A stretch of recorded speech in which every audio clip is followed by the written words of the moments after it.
लिए सबके अंदर जितने पुतले हैं सबके अंदर बुराई है। जो असल खेल है स्वयं की कायम है।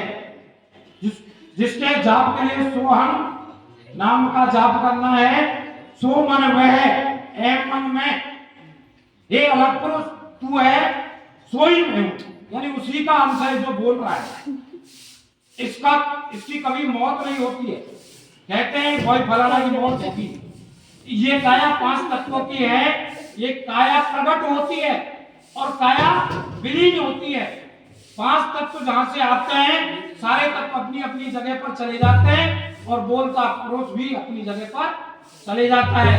अतः कोई जन्म और मृत्यु का सिस्टम नहीं है। महात्मा बुद्ध के अनुसार जन्म को उन्होंने प्रकटीकरण बताया है और जिसको मौत कहते हैं उसको विलीन होना बताया है, विलुप्त होना। इस वाणी के हिसाब से हमको जो सद्मार्ग पर चल रहा है उसकी पूजा करना जरूरी है। जो मनुष्य सदाचारी है, परोपकारी है, उसकी पूजा जरूरी है। और जो हमसे पूजा करवाता है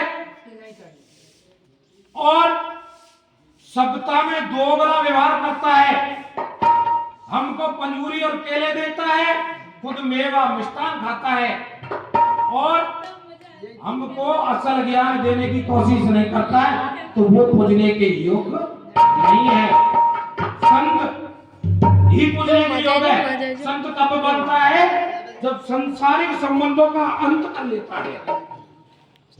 संसार के जितने संबंध हैं, भाई बहन, मामा बुआ, यार दोस्त रिश्तेदार, सबको एक नजर से देखता है, वैराग्य में आ जाता है और जो सत्य मार्ग पर है उसकी मदद करता है, असत्य मार्ग वालों की मदद नहीं करता है, वही संत है।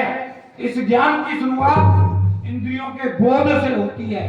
इंद्रियां भगवान ने या उस अलग पुरुष ने हमको दी है।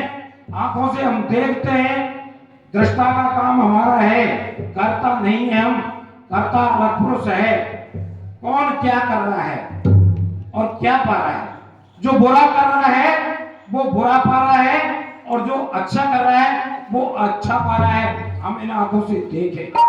फिर ये इससे कहते हैं बोध होने की प्रक्रिया। अब इसके बाद जब हमको बोध होता है, जब हम ये समझ जाते हैं बुरे कार्य का बुरा नतीजा है और भले कार्य का भला नतीजा है, तो हमारी समझ विकसित होती है। जब हम सत्य और सत्य को जानने लगते हैं और सत्य को जानकर सत्य को जीवन में उतारते, सत्य के अनुसार हमारा आचरण करते हैं, फिर अंदर ज्ञान जब काया में प्रवेश करता है तो ज्ञान फिर प्रज्ञा जागृत होती है, जिसको बुद्धि कहते हैं। अब बुद्धि जागृत होने पर अंदर से ज्ञान निकलेगा। जैसे भूख लगती है, कोई के कहने से आवाज नहीं होता, अंदर से आवाज होता है, भाई भूख लग रही है। प्यास लगती है, उसका अंदर से आवाज होता है। हमको दिशा मैदान जाना है तो उसका भी अंदर से आवाज होता है। सर्दी और गर्मी का भी अंदर से आवाज होता है।